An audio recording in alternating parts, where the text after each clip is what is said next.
Welcome everyone to this new series called Mistakes Newbies Make for Heroes of the Storm.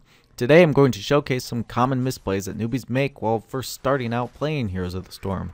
After watching this video, you will know some of the common things to avoid which will give you that little edge you need to achieve victory. Starting out with the first mistake, not farming lanes. I see this notion all over the place that you can ignore laning completely. This game is about team fighting, and it's not LOL.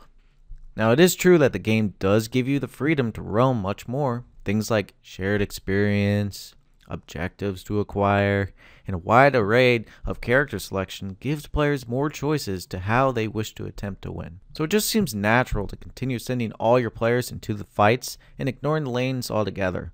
But teams that try to send all 5 players to one location can continue to do so, but at severe cost. If the other team is split up, the team that is all in at one location will find itself falling behind in levels. How do I know this? Because that's what Blizzard said!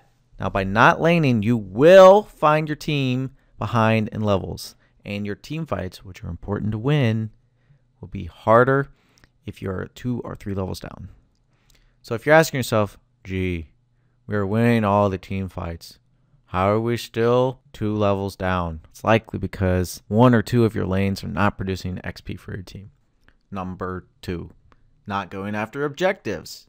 Now this one may seem a little obvious that you should go after things like the merc camps or gather their tribute, but I still see players not using what the map gives them and instead focusing on team fights and pretty much ignoring everything else on the map. The 2 most common places I see this is Blackheart's Bay and the Haunted Mines. The Golem can give you that extra body you need to push your lane to the enemy's core, or collecting and turning in coins can single-handedly win you the game. Just look at this clip during one of my live streams, how I collected some coins by farming a merc camp, opened a chest for 5 coins, and then turned the coins in all by myself. Our team won the game right then and there from my turn in.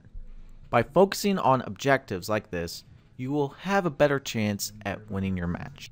Number 3, why are you attacking that one? This one is the most frustrating to me because it is such a subtle mistake, as there are currently no visual clues to give a new player a hint that they are even making a mistake. I'm talking about targeting the mage in the knight's camps first. The mage is the smallest and littlest one, so all your teammates should pick on him first because your teams are insecure and you need an ego boost. Hey, just like grade school.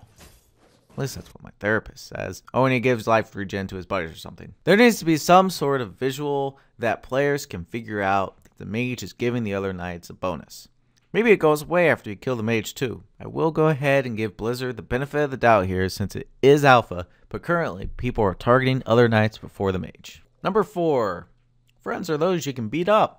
This mistake is probably the most common one I see. More often than not, I will see a group on my team go after a merc camp, but then run off to do something else like start a team fight. Instead, what you should be doing is getting another merc camp for that lane, or going to that lane that the merc camps are now in. When you don't push with your mercs, they die to minion waves and cannot do all of their potential damage. But when you actually push with them, you can usually wipe out a fort, at least. Sometimes 2. Even if the enemy team is trying to defend, you can harass them enough to get them off your mercs. So unless you have a really good reason, like capturing an important objective, you should be pushing with your mercs. Number 5, let somebody else do it. This last mistake I believe is caused due to playing on autopilot or because it isn't intuitive to think that what you're doing is actually wrong while you're doing it. Kind of like what my lawyer said about me.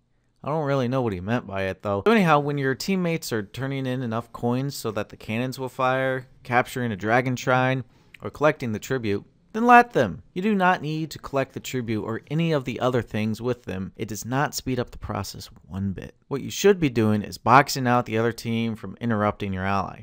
You can body block them from reaching your teammate, use stuns or pulls to keep them away from the objective, or simply use your body to block the enemy's attack. By doing this, you are helping to ensure that your teammates can successfully obtain the objective. So that's all I have right now. I know there are plenty of other mistakes, so let me know them in the comments below. If you'd like to see more, be sure to subscribe and look for my live streams on Twitch. You can find all of that information by checking the description. And of course, thanks for watching.